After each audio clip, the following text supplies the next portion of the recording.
જન્માષ્ટમી આપણો ધાર્મિક તહેવાર છે.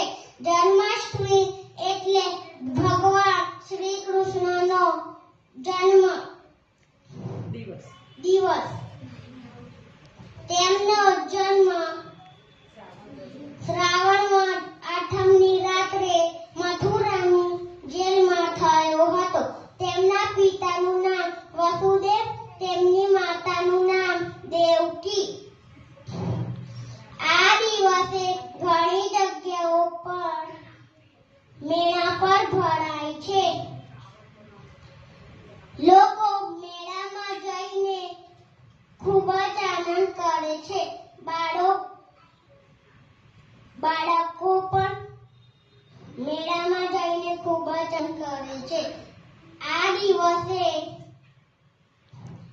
મંદિરો શણગારવામાં આવે છે.